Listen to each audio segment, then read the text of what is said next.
soak into it the same way, right? And Yeah. that's a part of why they fade. Like even this, right? Like it's Yeah. cracking because it doesn't take into this the same way. But this isn't. This is like an iron on. This is different, right? This is not Okay. a but that's kind of soft fabric.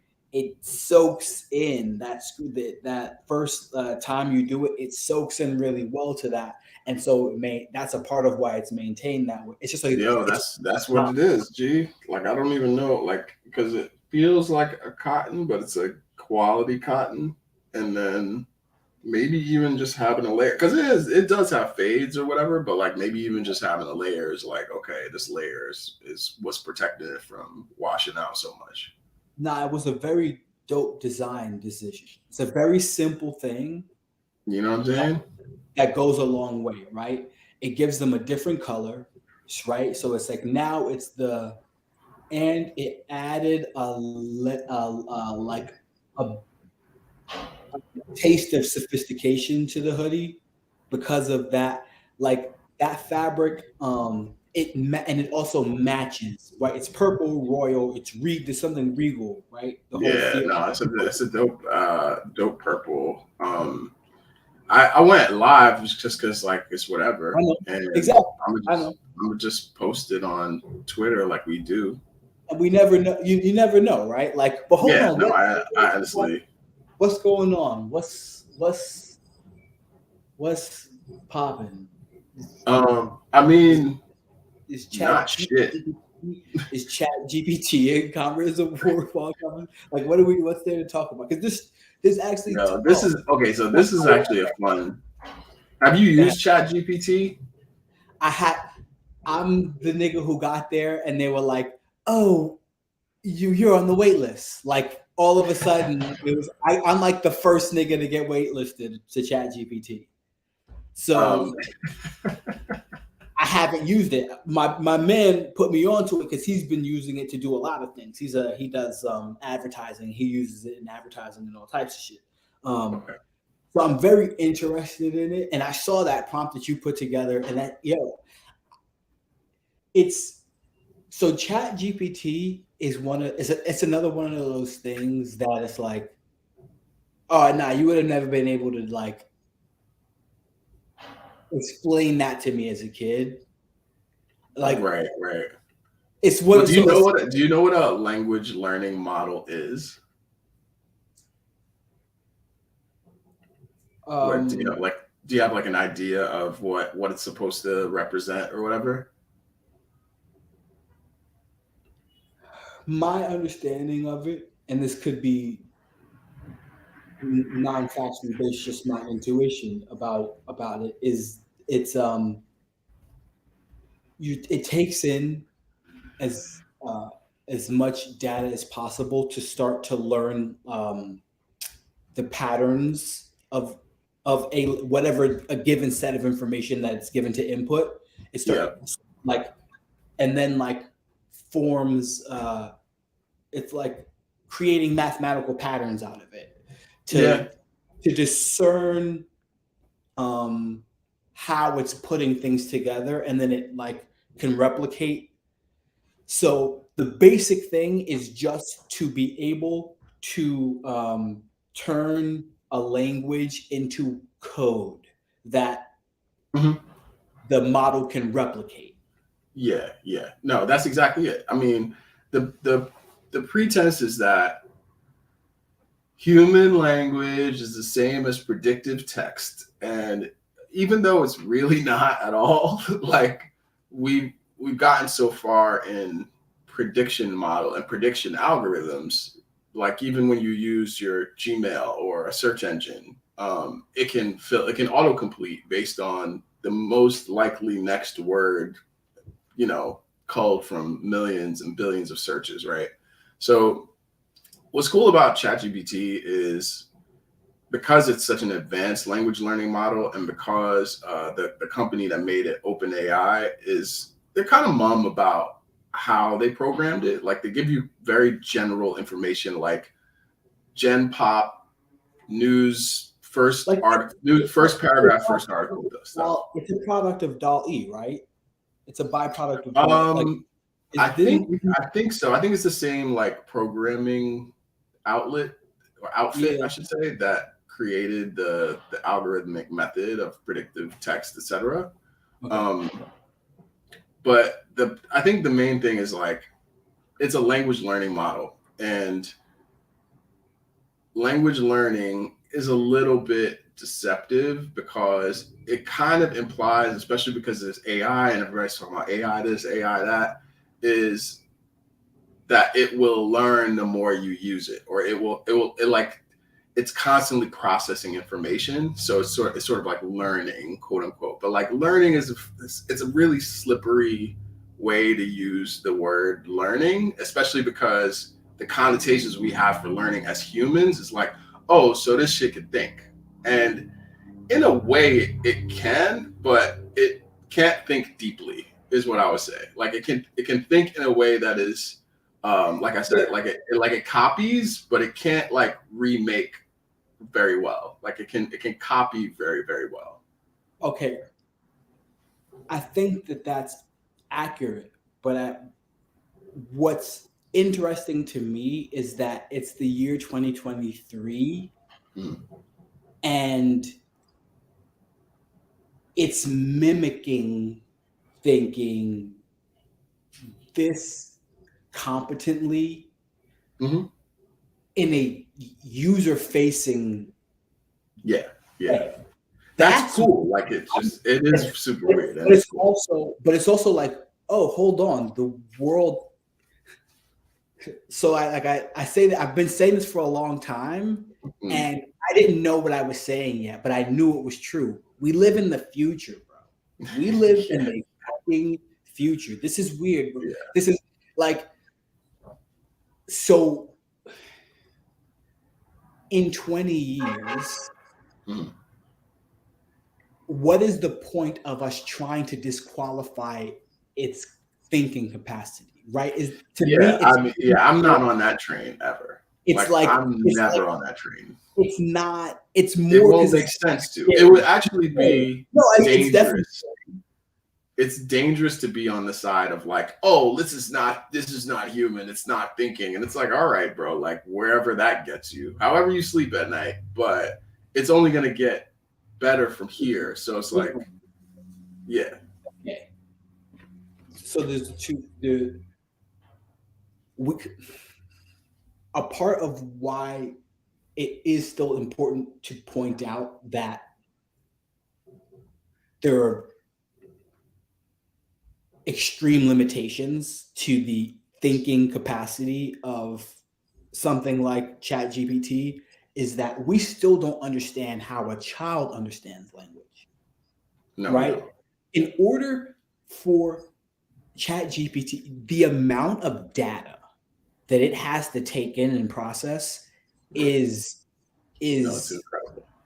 It's not even just incredible. It's like it's a little bit grotesque. It's almost grotesque how much reference it needs to create these models. To make this model effectively communicate, it needs, because it has to disqualify things that are like, yes, the language model, but there's just misinformation. That's what you can get it to misinformation. That's right. Even it like understanding syntax is a miracle. Like that's like a small miracle, not even a small miracle. That's a miracle that it can really understand syntax and like put together grammatically correct and coherent sentence.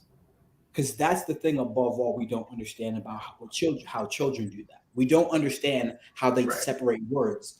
Because when I'm speaking right now, there's no way to tell when a word starts and another word stops. There's not. If you're really, it just goes. It's just doing that. If you're looking at the wave doesn't like break up into words. That's not how it does. No, it doesn't. It gets to use actual words. A child doesn't get this. No, it's just getting waves and it's breaking that up. It's going.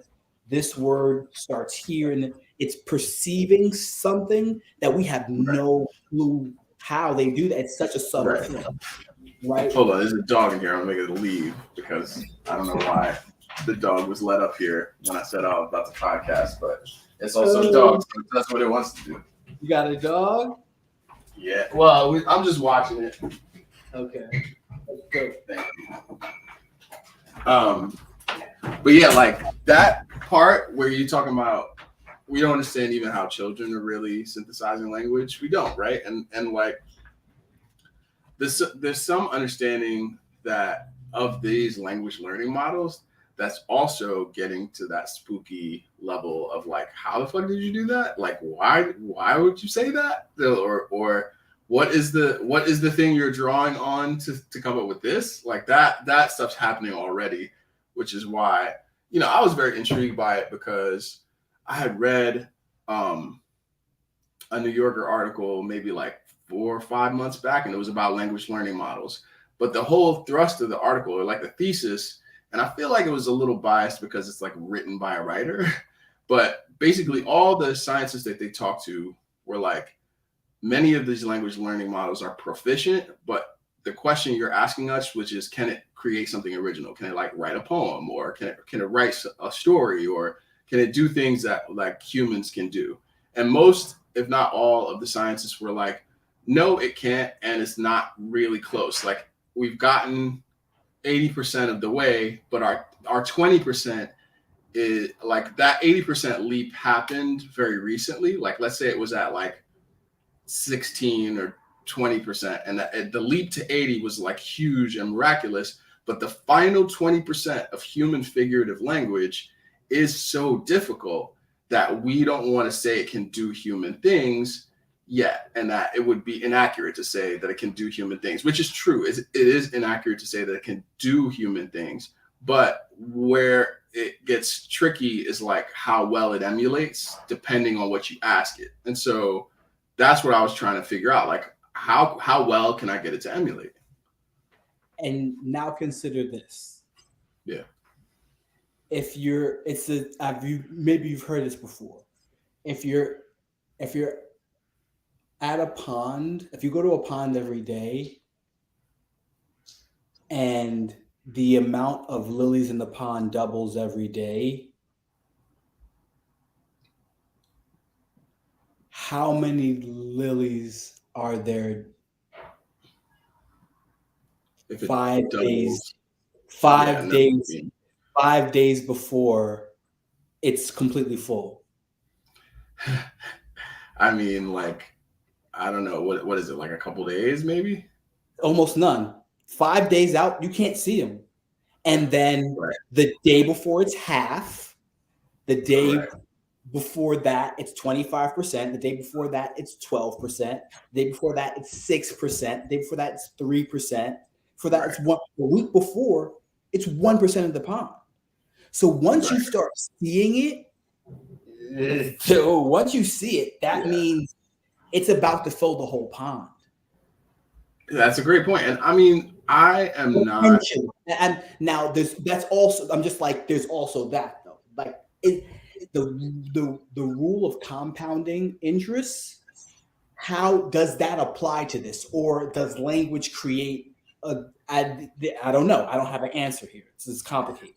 Yeah, I mean, I'm not an expert in this actual thing, like in the computing part of it, but I think what holds true about that article, and like even in my use to like manipulate it with prompts, is that there's some ingredient of human figurative language, like idioms and like how we shape words and how we put them together, that it's so far from understanding that we can't even give it examples of humans who use it and it imitates it well. It'll just be like, nah, I can't. Like it'll be a very, you know what it is? It's a great bullshit artist. Like you remember when you was in school? People, my friend wrote a great thread on Twitter. It's like, it's a people pleaser.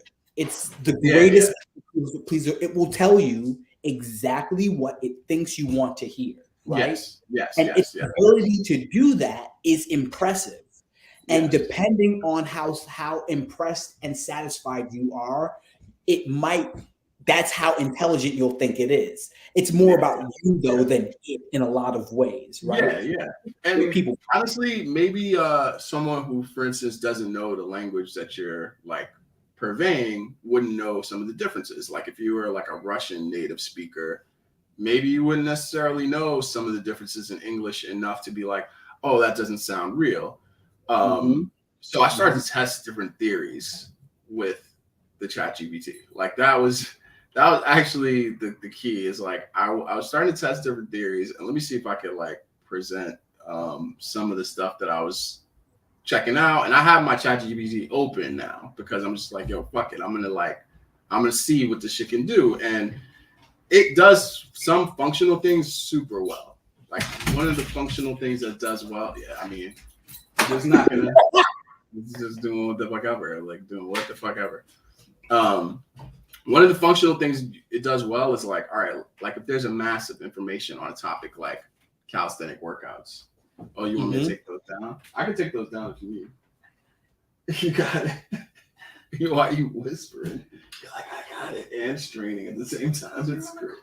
Yeah, but so if you have calisthenic workouts that you want to do, and you're like, yo, I want to do calisthenic workouts to strengthen my lower body 4 days a week, and I want to get increasingly harder over each month that I'm doing them. It can build you a schedule of calisthenic workouts, and I've had it do that. Or if you were like, if you have like some raw information like race times or something from like a high school track meet, and you're like, hey, put this in a table that orders the runners from slowest to fastest over the course of the season, and make sure like each runner has their own row, and each column is representing the type of race, like 100 meter, 200 meter, 400 meter, right? It can do that really, really well. So there's a lot of ways that it can make work and thinking a lot more efficient. So you don't have to input data. It could be like, hey, do this, which is something that you want to do, so you know how it's done and you can give it specific instructions. But when you ask it, like, for instance, if I were to ask it about your depth of knowledge on working out or like certain kinds of workouts, it would, like you said, give you information based on what you're asking to it the best of its ability, even if its ability leads us down a road of inaccurate info. Mm-hmm. So it could say like, that's how some people are testing its ability to create propaganda, like radical propaganda. So if you are a person who is like, yo, I staunchly believe, and I'm trying to prove with this bot that I can regenerate human growth hormone doing deadlifts. Like if you want to say something like that, like I can reverse aging doing deadlifts. Mm-hmm. You could ask it, how do I reverse aging by doing deadlifts? Now it's responsibly made in a sense. So it'll start to give little caveats like, I'm not a fitness or nutrition expert. I'm a bot that searches information, and a language learning model shows you the information, right? So it's like, that's not me, bro. Like it starts out like that. It starts out it's like, yo, that's not me, bro. Like, I don't know. And like, don't tell them I told you. Like, but if you keep prompting it with information of a certain bias level, like if you're like, oh, these sorts of cannabinoids start to regenerate your cells, it'll find information that proves or confirms the thing that you're inputting in. Question. Yeah, so it develops confirmation bias even as you're talking to it. And it so which could be used to like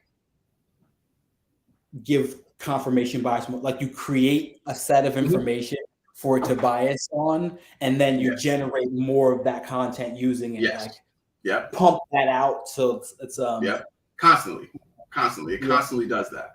But it also, so that's a really bad thing that it does. One thing I heard, and specifically somebody said, is to get the best information out of ChatGPT, tell it to make itself an expert.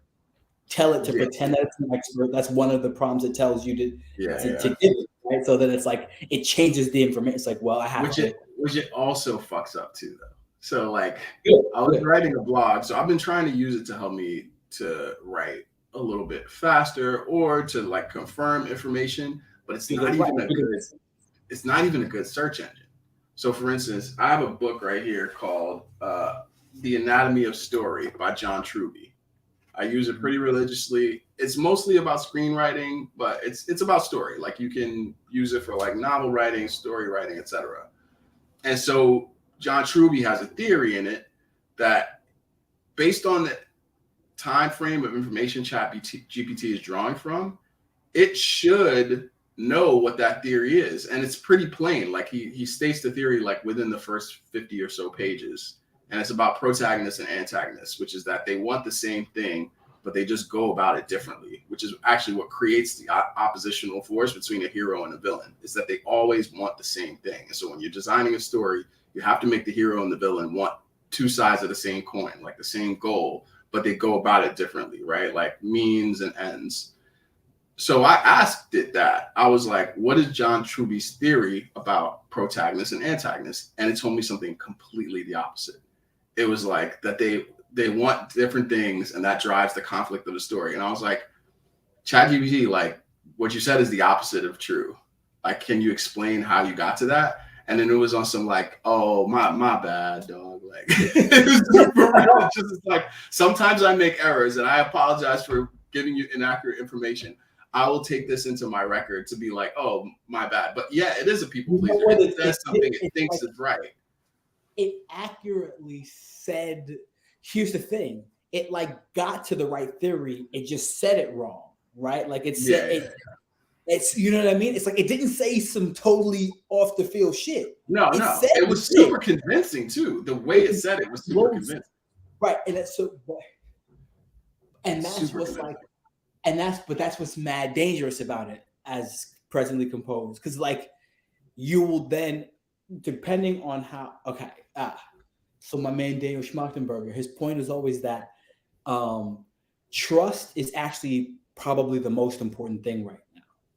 Because even the experts don't have time to go through they're relying on we're all relying on somebody. It's a trust-based system. It's just on trust.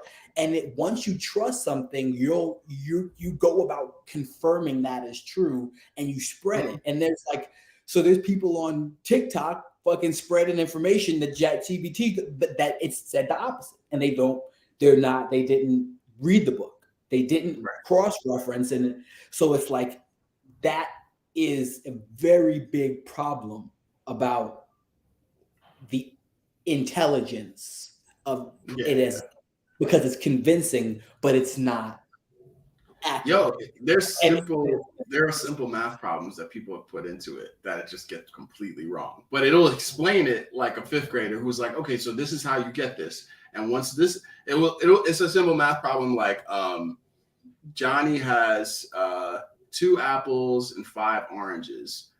Oranges cost 10 cents more than apples, and the apples total cost 45 cents. And it will give you the complete wrong answer, like the wrong answer that like a 9-year-old would give. It'd be like, yeah, no, if it's this amount of apples, then it's this, and then and it's like, no, that's not. It's like it's simple algebra though. So like once you do the algebra, you can see what the cost of the apples is. You do a little like, one of those fraction equations, right, to decide the proportion. So it can't do that. And so what it does is like, oh yeah, that just means that oranges is 50 cents, right? Like, yeah. And I'm like, no, it's not. You're lying, but it can't tell that it's lying. It can only tell you that it's doing its best to emulate an answer that seems right. You know what I mean? So in the language part of it, right, I've been trying to like basically get to parts of language that are like more idiomatic. And because I was, testing some of this stuff, we were in the chat, we were in our own chat, our personal chat, our group chat with our friends. And I was like, I think I can get it to speak AAVE, African American Vernacular English, based on some of the things I'd already been trying. And at first, it was like kind of struggling with it. Like, I was just like, give me, explain what you are in African American Vernacular English. And it would sprinkle a little bit of it in there, but it would be kind of inaccurate. And then I got the right prompt. So I'm gonna show you what I prompted it to say, and you can decide for yourself. Let me see if I can pull it up on the screen. Um, Let me see, which is it? Sharing screen is easiest with two monitors. No, I'm gonna just do it like this real quick. All right, so I asked it to explain the history of the 100-meter dash at the Olympics using African American vernacular English. And this is what it told me. So I'm gonna make it big and I'm gonna try to put it on the screen. Let's see. Oh, that's not it. Wrong one, my bad. I think it's this one. Okay. Can you see that? Is that large enough, or should I zoom in a little? But you gotta. It's a little too large because I can't see. It's a little too. Okay, yeah, I can see what the frame is. Okay, I'll make it. I'll downsize it a little.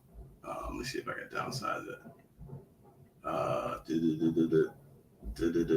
Damn. Okay. You feel me? All right. Let me see if I can. Men's 100-meter sprint at the Olympics is a big deal. You feel me? Okay. All right. Can you still see it at that size? Yeah.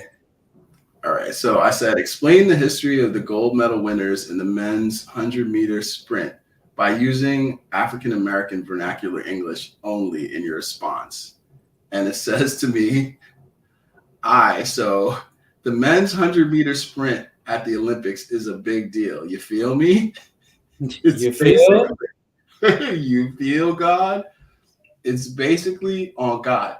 It's basically a race to determine who the fastest man in the world is at that moment. And over the years, a lot of African American runners have took home that gold medal representing the USA and running their hearts out.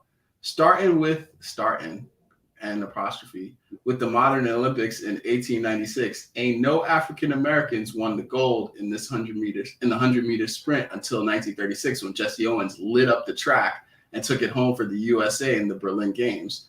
From there, it's been a continued tradition of Black excellence, with legends like Ray Robinson and Tommy Smith representing in the 60s and Carl Lewis killing it in the 80s.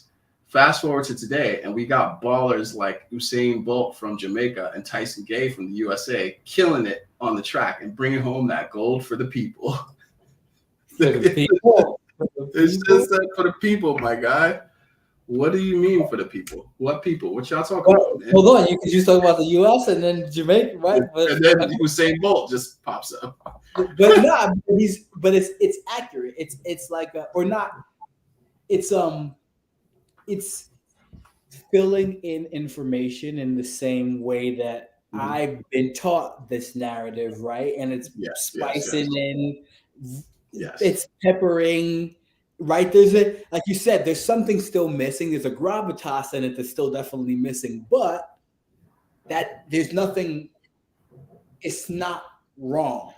I can't point out anything wrong, right? Like you didn't do anything wrong. You did that whole thing right. You did that right. You did that whole thing. Yeah, I would say the one thing where it's just like, why are you talking about Usain Bolt? Like that one was like. You didn't say the U.S. You said African American. Oh, American though. American. Yeah. So I said the men's 100-meter sprint, and then let me say, I think I put it in. What did I say about it? Okay, hold on. Men's 100-meter sprint. No, you're absolutely right. Because I want to get to where actually. Because it's kind of referring to like, well, do you mean Black? Yeah, right? Yeah. That's basically the same. It's like no, you're right. You're right. It says Olympic gold medal winners, so it wasn't wrong. Olympic gold medal winners in African American vernacular English. So it's not exclusive to Americans. My bad, chat. My bad. I tried to play you a little bit. I'm not trying to play you like that. So then it's great though. So it's great. So I get to that point where I'm like, all right, so boom. it did that shit. It was like, you feel me? All right, so boom. You feel me? And I was like, okay. So then I asked it about a specific portion, like a building block of AAVE, which is called the habitual B, which I don't know if you ever seen that it was like a study they did with like fourth graders, and they had two pictures in front of a bunch of black fourth graders, and they were using the pictures to prove that AAVE has its own syntax. And the pictures were of Elmo and Cookie Monster. And they presented to the fourth graders, and they were like, who be eating cookies? And they all pointed at Cookie Monster, because Cookie Monster be eating cookies. You know what I'm saying? He habitually eats them. He didn't just eat them one time. He be on. That's what he be. He be on. That's what he be on that. It's our infinitive. It's exactly. It's right. It's like the black infinitive. First of all, that's the name of my next book. Hold on. The Black Infinitive. This is going to be the title. Yeah. So I asked it, and I started asking it questions in African American vernacular English, because the other thing I realized about language learning model is that maybe it doesn't necessarily remember what you have prompted from session to session. Like, it doesn't have a memory in that sense. But if you go through the session with it, it will take things from that session and start to be like, all right, okay, yeah, I see what you want. All right, let's do it. It's like, who are you? It's like who, because it's a people pleaser, so it needs to know who you are. Yes, exactly. Which is, again, that's like on some misinformation shit, dangerous. But all right, so let me see if I can get up this one. All right, so I asked it. This is a little skewed, but I said, no cap. I'm gonna need you to keep it 100 about how big of a role the habitual B plays in African American vernacular English. I be having legit doubts about the ability of a robot to jack the syntax of black slang. You need to show me you can use the quote habitual B in 3 or 4 examples at least, homie. And it says to me, I got you, fam. Boom. Yeah, watch this. Boom, boom. That's nothing. Say less. Say less. The habitual B is a common feature in African American vernacular English and is used to describe ongoing actions or states in the present. It's used to give a sense of fluidity or continuity to the action being described. Here are a few examples. 1, I be trying to get some sleep, but my mind just won't shut up.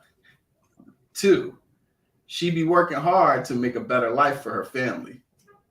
3, they be coming to the barbershop every Saturday to chop it up. First of all, they said to chop it up. You know what he said? They come to the barbershop. It's that nigga who just comes to talk shit. That's very specific information, dog. That's where it gets eerie, that's right? It gets eerie. There's some ones that are like very kind of corny, like this one. That's like, as a matter of fact, that sounds like a nigga talking to the police. That sounds like somebody snitching. Exactly. ChatGPT is the ops. It said he be spitting hot fire on the mic every time he steps up to perform. So he be spitting, right? Now that's something I would never say. He be spitting hot fire. Like I don't think I've ever used the phrase "he be spitting hot fire" in my natural life. That's the snow business right there. Yeah, that's definitely on some informer shit. Okay.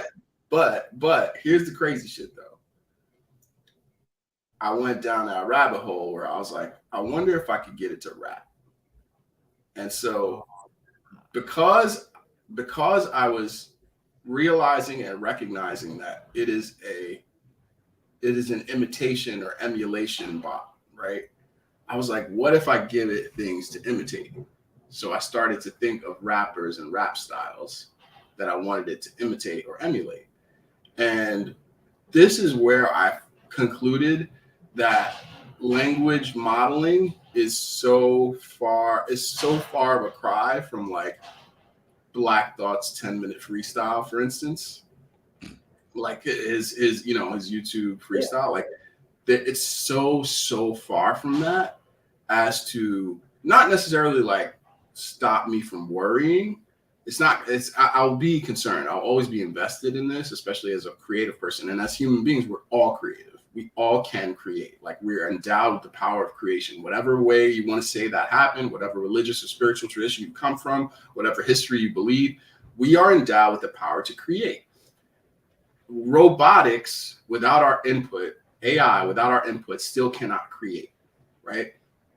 It is a beautiful fantasy that we can now romanticize about because of the advanced nature of the tools, but it can't create. And I'm going to show you what it did when I asked it to rap, basically. But I want you to even just like engage me a little bit on the point about like rap music specifically. Hell yeah, I would love to see. This is all right. So the first thing I said to it was to write me an 8-bar rap verse, and I'll pull it up on the screen. Using Kendrick Lamar's cadence, the vocabulary of Nasir Jones, and the metaphorical approach of Jay-Z, aka Sean Carter. And this is what it said to me. It says, sure, here's an 8-bar rap verse using Kendrick Lamar's cadence, the vocabulary of Nasir Jones, and the metaphorical approach of Jay-Z. Verse 1. I don't know if you can see it, if it's big enough. Are you able to see it at all? Yeah. Verse 1. I got bars. Already stop. Already nope. I got bars hotter than nope. Nope. I got bars hotter than the equator. Get it out. Remove it. My rhymes leave the competition sweat. They do not. They do not. Sauna, are you rhyming yet? Where's the rhyme? I'm on a mission to reign supreme. Okay. My lyrics hit harder than a prize fight. Nah, you don't. You need to stop. You need to stop. I paint pictures with what? Not words. Nope. I can museums. I mean, museums don't paint pictures. Not really. Not usually. Not. Okay. I bring truth. Come on, stop. I bring truth to the book, just like Nasir Jones do. Just saying the person. That's just the person you said to say. I said to use their vocabulary. I did not say their name, their government name.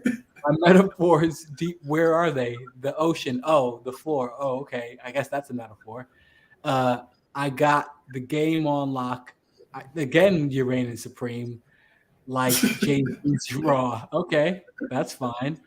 No, but what is Jay-Z's Raw? I don't even understand what Jay-Z's Raw even means, God. Like, what is Jay-Z's Raw?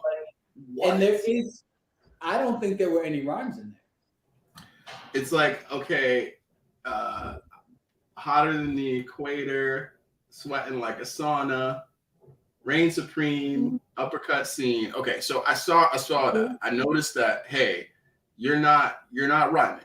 Like, so the first thing, let's just establish rhymes.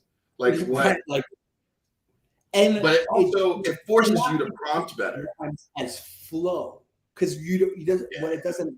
Rhymes are the rhyme kind of is until you get great. That's the thing that forces your hand.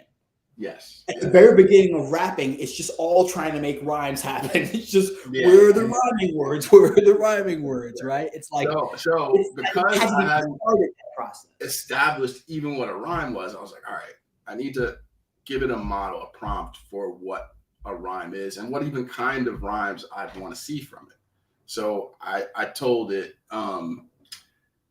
rewrite that verse with more polysyllabic rhymes, internal rhymes, assonance, and enjambment. Use metaphors exclusively instead of similes. Because I noticed it was saying deeper than the ocean floor, like this, like that. And it was like, no. That's weird. That's childish. That's child's play shit. Don't do that. It's whack. It's super whack. It comes off whack. Then you bring in everything you bring in stuff. I'm bringing the pain and the funk. Just bringing trash. So I was like, all right, let's see if I can give it a better prompt, right? And so it says, okay, here's a revised 8-bar rap verse with a focus on polysyllabic rhymes, internal rhymes, assonance, and enjambment, and using metaphors exclusively. So you want to rhyme this one for me? My verses cascade like a river's flow, metaphors deeper than the ocean's undertow. My rhymes ignite like a spark to a flame, burning hot, leaving the competition in shame. I wield words like a master wordsmith, each bar cut, strike with a cunning plan. My flow intertwines like vines in a bower, a symphony of sounds with every verse I empower. It's getting better. The first Yeah, verse, it's first improving, right? verse it was doing all right for a second. It was doing all right for a second, and then Yeah, it is trying to do some more. Okay, okay.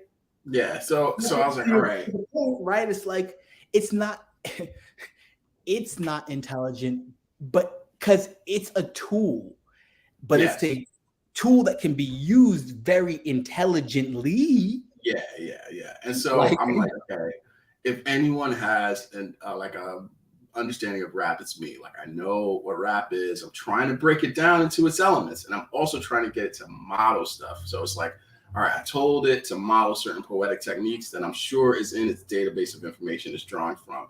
I need to probably get it to model people techniques, and kind of like just keep slipping stuff in there and see what it does. So this is what I prompted it to do. I said rewrite the verse with Big L's polysyllabic style and Cassidy's polysyllabic style as a reference as well. And so this is what it says. okay, hold on. It's a little blurry now. Okay, hold on. Let me see. Can you make? Oh yeah, you're on your phone, right? You're doing it from your phone. No.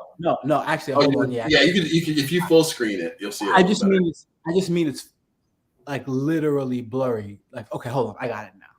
My Okay, cool. rhymes intricate like threads in a tapestry, each bar packed with the vocab that's more facile than leathery.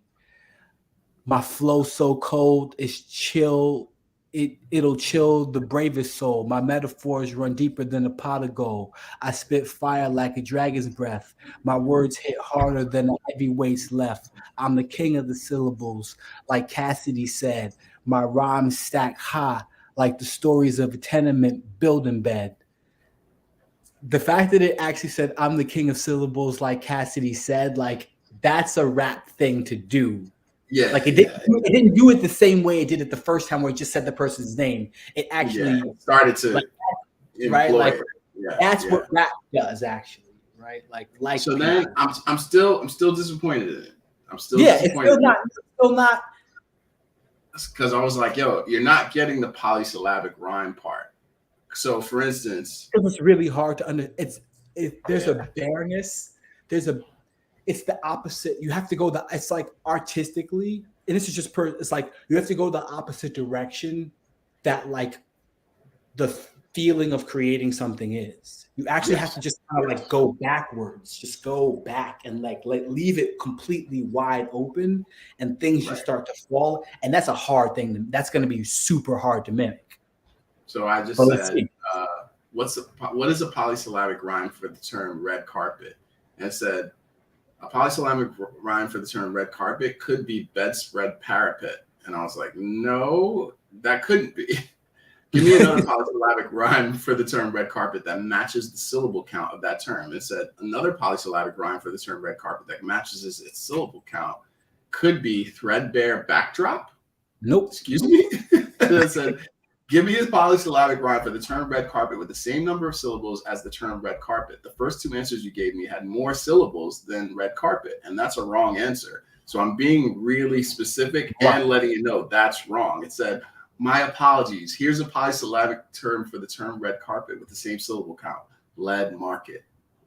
So Yes. it finally starts to understand. It finally starts to understand red carpet, lead market after 5 or 6 prompts, right? So I'm like, how do I get it to then do that, but for a rhyme, like for like an No. actual rhyme, like in Create a create verse? create verses that where the polysyllabic syllable count matches. Right. So in so doing, I was like, okay, who are the MCs who do that a lot? And I first, of course, thought Eminem because he does a lot of syllable matching. Like that's why I put Cassidy at first because he does syllable matching, he does bar matching. And so I was like, when I put these other artists, like even like Jay-Z, who have a huge catalog, it's not understanding that like, okay, so Jay-Z wrote Still DRE, right? We all know that, like it's established fact. And it is unable to rhyme. ChatGPT is unable to rhyme still DRE because there are rhymes in it like still not loving police, still rock my khakis with a cuff in the crease. It does not understand loving police and cuff in the crease as a rhyme. It is unable to see those. So the reason why it is, and I'm going to condense what I found out from it and what it told me itself is like, yo, I can't hear, bro. Like it basically was like, yo, I can't hear. Like, so I know I kind of hear what you're trying to say about rhyming, but I can't hear. All I have is access to things like rhyming dictionaries or lyrics, but I don't know the phonetics of rhyme, right? So take away the phonetics of rhyme and then take away the idioms, like deeper idioms, and you don't really have hip hop anymore. You just have somebody's trying to match words, right? You have thuggy. It's thuggy Shakespeare. Regular poems. Yes. So one of the things I realized is that, like I said, Eminem is someone who more accurately matches syllables in a way that you might even be able to see it on the page. So I was like, all right, let me see if I can get it to emulate Eminem. So I went through some prompts. It took a bit, but I started to get frustrated. I'm gonna show you what I said when I got frustrated because I feel like it's relevant here. Let me make it full screen also. I said, you're one of the worst lyricists I've ever read because you lack figurative nuance and you misrepresent phonetic rhymes. I want you to study Eminem, Nas, Big L, Makami, and others before you write more verses. How do you determine which words rhyme with another? What is your hearing like? And it said, I'm an AI language model created by OpenAI, and I'm trained on a large corpus of text, including rap lyrics. However, I don't have personal experiences or emotions, and I don't hear in the traditional sense. I determine words that rhyme by checking the sounds they make at the end of the word based on a pronunciation dictionary. However, I understand the nuances and techniques of rhyming in hip hop lyrics, and I'm trained to generate rhyming couplets based on the examples in my training data. I appreciate your feedback, and I will continue to improve my capabilities to provide the best answers possible. So I was like, all right, bet. You say that, but let's actually find out what you mean. So I asked it who Cav is, and knew who Cav is. I asked it to describe Kendrick Lamar's lyrics. It couldn't cite his lyrics. It could kind of like take some parts of his lyrics, but it couldn't give it lyrics. And then it says, recite some Jay-Z lyrics, and I asked it to recite songs, right? Cite the second verse of Jay-Z's 99 Problems. I got Rap Patrol on the Gap Patrol, foes that want to make sure my casket's closed, rap critics to say he's money cash hoes. I'm on the hood, stupid, what types of facts are those? And then if you hit rocks, you go platinum, that's crazy. I could have Nancy with my dicks inside her, maybe. She hitting me, I'm trying to duck, but my nuts caught the case. She's screaming out help, but the neighbors, they don't help. What? What the fuck? What are you talking about? Where did that even come from? Hold on, my nigga, run that back. Hold on, my nigga, run that back. What the fuck? I got Rap Patrol, the Gap Patrol. Great. Hold on. Check mark. If you hit rocks, you go platinum. That's crazy. Hold on. He said if you hit rocks, you go platinum. That's crazy. That's the realest rhyme. That's the realest rhyme it wrote. Yeah, it's not even a rhyme, but that's the realest lyrics it wrote. You hit rocks, If you hit rocks, you go platinum. That's Wow, crazy. that's crazy. That's crazy. That's crazy. That makes it like, yo, that's bars right there. That's All right, bars. so Man. I kept pushing it with the Eminem thing, and I said write 4 rap lines about peaches in the style of Eminem lyrics. It says, I'm the king of the orchard, peaches I hoard, got a sweet tooth for this fruit I can't afford to go without. I'm talking about that juicy flesh. That's what I'm all about.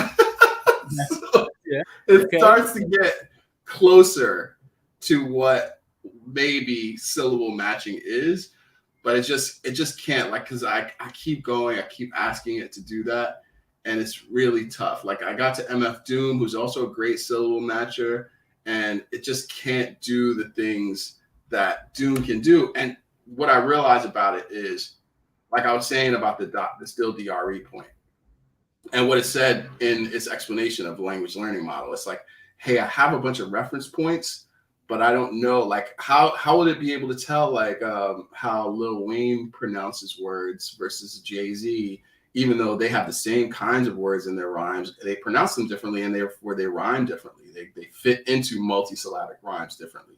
So it couldn't do it. That was not. When I first started writing rhymes. The reason I stopped writing rhymes is because I couldn't remember my pronunciations, and it would drive me crazy.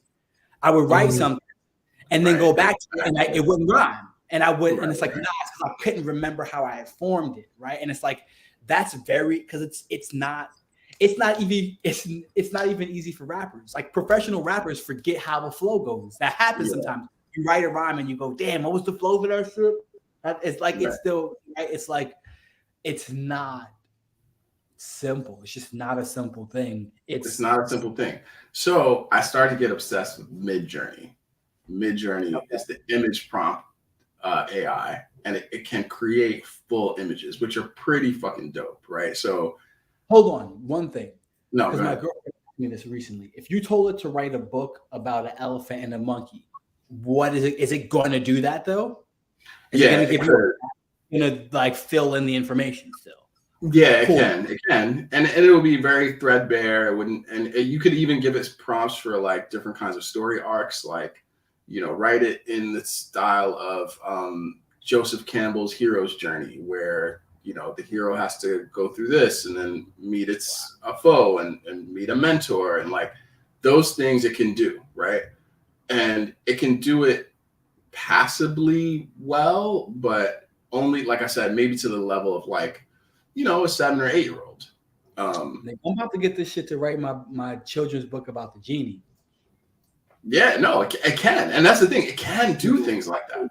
Do that. It can do things like that. I don't care that much about, but like, I'm just wondering, like, just let's see what you do. Let's see what you, and then I just take that and fuck around with it. Yeah, and that's really what it's going to be greatest at for the longest amount of time in the near future, right? Which is like, when we prompt it, when we give it really specific prompts, it'll get great at executing that prompt. And it'll get great, especially in comparison to information it already has. If it's like, okay, yeah, I kind of see how that goes with this information, and I can model it this way. And model it is the key word here. Like, it is just modeling something. It's not creating. But I started to get into Midjourney, which is the AI image generator. I used it a little bit. I used like my trial, and then I was like, I forgot how to, like, I don't know. Yeah, I used the trial as well. And here's the problem that I found with it. So basically, let me see if I can find something that was a good example of like something it did really well. I think I should be able to find it. I asked it to make, let me see if I can find it. Jeez. So I asked it to make okay, yeah, I found it. I asked it to create a sneaker that was based on the Amazon jungle, and that like was made of straw, and that had like green and leaves and stuff like that. And I was like, yo, just make me that sneaker, right? And I put a pretty descriptive prompt, and this is what it made. The bottom two are not bad. There's a few in They're there that are not. actually they're actually None of kind of these are bad. fire. None of Like these are they're bad. like I None would of them rock the bottom two for sure. For for sure, for sure. sure. And I then would rock them. the top one is also it's pretty fire. It It's looks pretty fire, comfortable. right? Like it's the top one is a little more costumey, In but fact, it's none like like and they're all kind of fire. Fuck. yeah, exactly. I So got it does cool things like I one prompt that it didn't I would have had to like it didn't quite understand what I meant. I that. Mhm. said create the last supper do the last supper at the Golden Corral. I wanted to see like repaint the Yeah, last supper. And the word corral kind of threw it off. So yeah. like It we're does. starting to use like uh, cowboy shit was getting put, and it's like that. Right. It didn't quite grab it, and it's like, oh, because that would have been. It's like if you can do that, you can make things like that for me. I have a lot of use for you for fuck shit. Make me fuck shit. Yeah. So I started to mess with it to try to remake images of myself, like in certain styles, like in certain artistic and photographic styles. Um, and it was, I think one of the things it showed me, and this is really something I talked to a technologist, a technology expert about like last year actually, which is that ChatGPT and these predictive algorithms and products are actually racist because they include implicit bias. And the implicit bias is that it's made mostly by non-black people. Like some of the biggest companies that are funding it, they're not hiring black engineers and not hiring black inventors, people who are good and experts at this shit. So some of the things that it does, like facial recognition, or even imitating or emulating or recognizing skin tones, it's really bad at. Like it's And really it's going terrifically bad. and it animeifies a lot of people, right? Yes. And Yes. lightens it thins it because that's okay. Are we gonna? I don't know if this. Do Japanese people think they're white? Yes, I think a lot of Because well-known. it's just like if you watch anime, it's like because you can see when there are Asian people, and then the main characters are usually not. They're Yeah, white people. It's just straight up they're white right. people. Yeah, and It's like like anti-blackness is a very real thing, and it definitely comes out in imaging, specifically in imaging. So like when I first started making so I learned how to do the ChatGPT prompt that others I saw were using to generate images of themselves in some different format, like in the 16th century as like a lord or lady. Like it was cool. I was like, oh, this is cool. But I was like, okay, I was noticing something about when I put in prompts for black people. It's like either it would draw someone who's very inaccurate. Like so if I chose a black celebrity who has like literally millions of images of them, it would not be able to render that person accurately. Even though like Marilyn Monroe or Albert Einstein, it could render very, very accurately. And I thought maybe it's because that those people might have more images of themselves, but I was using someone like Kanye West, and I was like, Kanye West has millions of images of him everywhere. And so the fact that it's like doing this sort of like almost Kanye, but it's doing a very accurate Marilyn Monroe, to me, I was just like, so why is that happening? Like, and it was only happening with like black people, right? So I put in my own image, right? My own image, and it's a picture of me right here in this exact frame in the same room. And I asked it with all this prompts that I'd learned on Reddit and other places to basically just like remake an image of me, like that's sort of like a digital photograph or a high definition and animation / drawing. And do you want to see what it made? yes, This please. is this is me as generated by Midjourney. What? Who is this person? Yo, and when I tell you, I asked it mad That different Cairo in times. college? I was like, that's Cairo. I was like, this is Cairo. Like, I have to show Anwar this because it's Cairo and it has That's nothing Cairo. to do with me. That's Cairo Dog, at fucking UC Davis, bro. Like, what the fuck is this shit? This shit it is makes, so weird. Has dude, it nothing. makes no It does not. sense. It did not give one fuck about you. It was like, oh, No, it no. didn't. It it included you as little as it could. It was like, but there's Yeah, not yeah, no, but you know, and here's what it is. It's trying to give you something that it thinks is beautiful, yes, and exactly. it doesn't think you're beautiful. It goes, well, you're, but the models for beauty doesn't include But you. No, no, you don't want the that. black of it, You don't want that. But this doesn't get the know. black out. You want something like this, right? Yeah, this Yeah, is what you would exactly, want, right? exactly. It's like it can't not have the biases of the billions of images that are created that it's using to create that have this bias, Right, right? right. That are biased towards making things look Eurocentric. But this is the image I gave it. Even when This they're is the Asian. image I gave it. Like I know that it wasn't that I gave it a bad image. It's like this is exactly the image of me that I gave it. I use it on my avatars at work. Like, and you know, I don't think it It has the gave you this, capability. It gave me like this, this. right? So it knows what sneakers are, right? It knows how And sneakers even work. like it, but it's not even just that. It gave you a full fucking pitch deck. It gave you like it understood so many things Yeah, about how to present. It didn't just show you some shoes. right, right. Beep this though. It gave it to you like, I asked it to do an old Rasta. Oh wait, hold on. Let me see if I can get the Rasta one. Is this it? Okay, yeah, this is it. So I asked it to do like an old Rasta, and it made this from whole cloth. I didn't put an image in. I didn't like give it a source image. that's I was okay. just like an old Rasta and That's and okay. like a sunset in the background. I I'm don't know about why to one of use. them blue eyes, You said but what? I don't know why one of them got blue eyes, but that shit okay. But yeah, I do. Yeah, it's just like them shits don't have. I've seen him too. I've seen that guy. Yeah, like I've seen these niggas. You know what I mean? Like I've seen every one of these niggas for sure. exactly. So some of it is like okay, like maybe, but a lot of it is like Yo, I I need I the don't shit for understand you. I need the shit for Icarus. Yeah, no, it could make all of them. It could It just can do make it. every It can do single. it for me. It could do it. It could do the whole thing for Mhm. me. It's like, oh, Like this thing yo, could do. people make Now that I see logos, that, website designs, everything. now that I see those shoes, I'm like, oh, it could definitely do it. It would. Oh yeah, This would be easy for me. easily so. Yeah, I mean, this that's would be one of the very. things I thought about when it started to make these. I was like, oh yeah, it could definitely do that really well.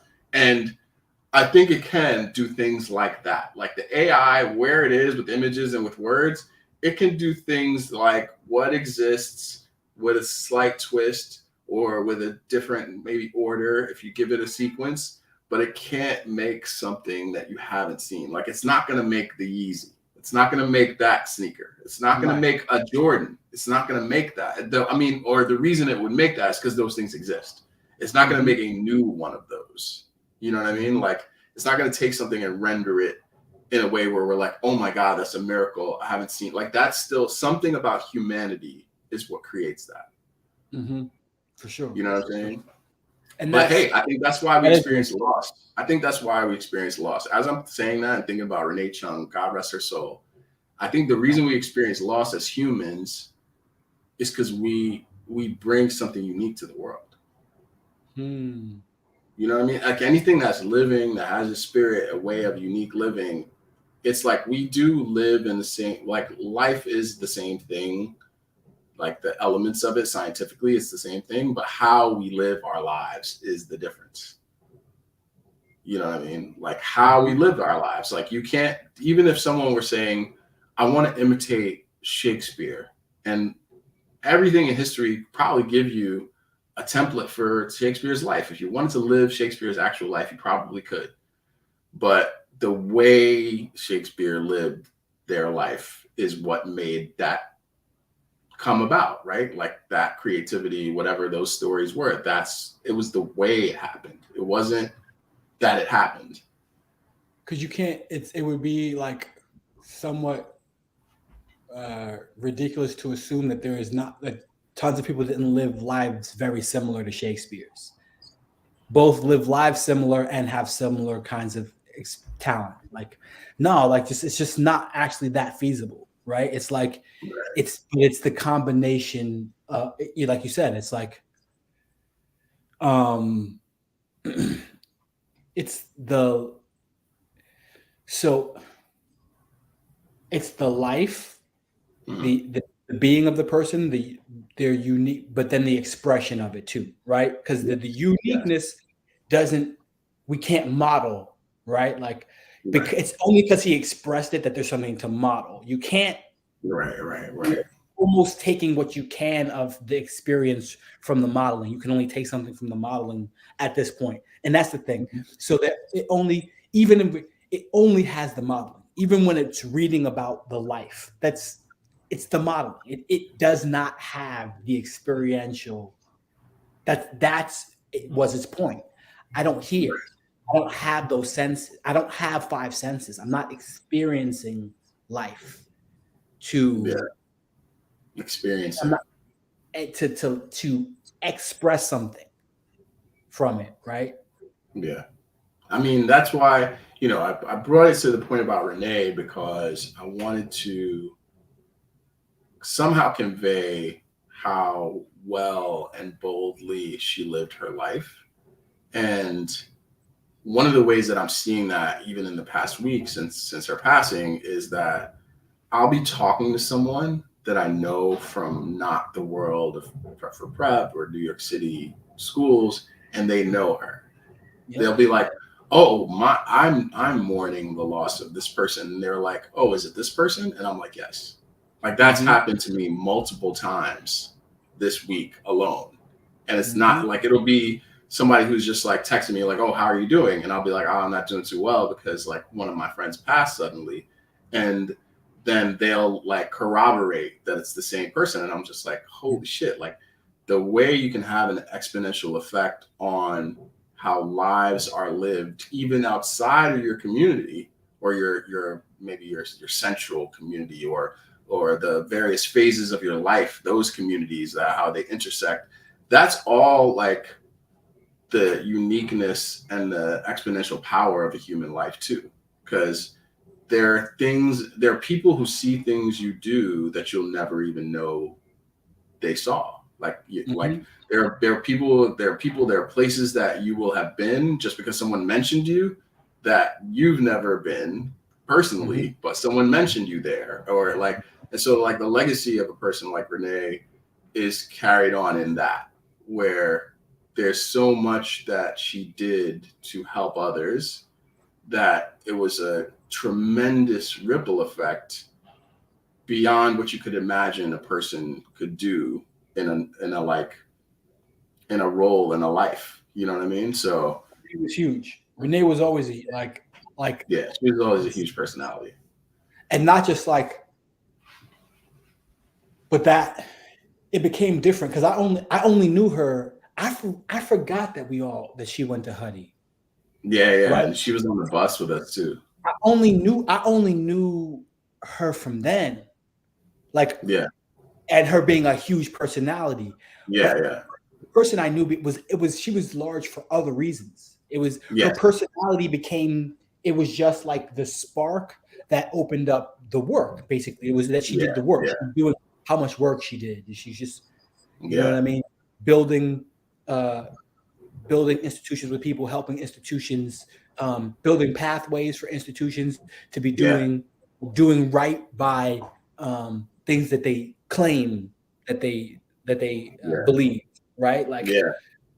so, yeah. I like I've been pretty quiet on it because it's hard to think of. It's one of these. I say this often now. It's like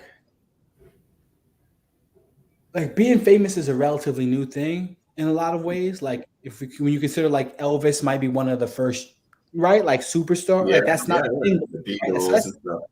that's new shit. That's all new Yeah, shit, and it's like so we make all these human connections. It's just how humans are. We feel connected to these people, right? And then yeah, it's like so then now they pass away, and it's just like I don't know if we were meant to like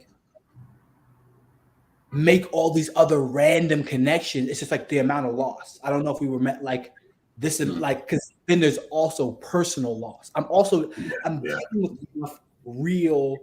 This is close. This shit kind of stuff feels close. Yeah. So the buzz of loss that you're talking about, you need just Yeah. is just to also the fact that I also care about takeoff.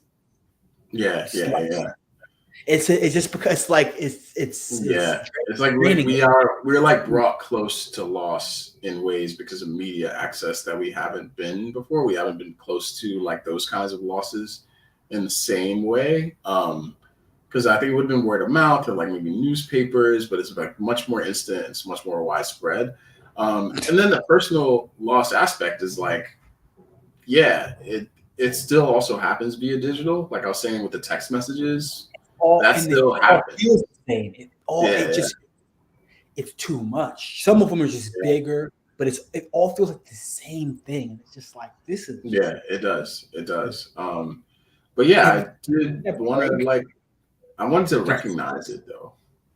I'm sorry to the. Did you see that prank? And of course, it's white kids going to their parents like their favorite celebrity, telling them that Yeah, their yeah, favorite. yeah, yeah. And It's Cheryl Lee like, Ralph, or no, Angela Bassett's kid did it too, and they like and they it's did it like, with yo, Michael B. Jordan. Yeah, like that's how it's we're so it's making us callous.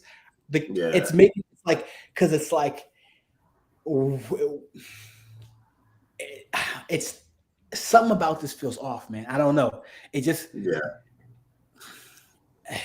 maybe I'm yeah. just sensitive I to, but think I part don't of know. the robotics thing is that like when you filter something like mortality through these digital tools, you obviously can like get more like reach with a message about death, but it doesn't mean that like those digital products can contain any of the life or any of the like soul of those people. Like it doesn't even contain the memories. In fact, people like knowing Renee is like I know her in a personal way. Like I experienced her in my life before these things were a thing, before texts, before like you know what I mean? Like it's like I just experienced her before all that. And that, I mean, obviously we had experiences the way you call it AIM and like messaging and that kind of stuff happened.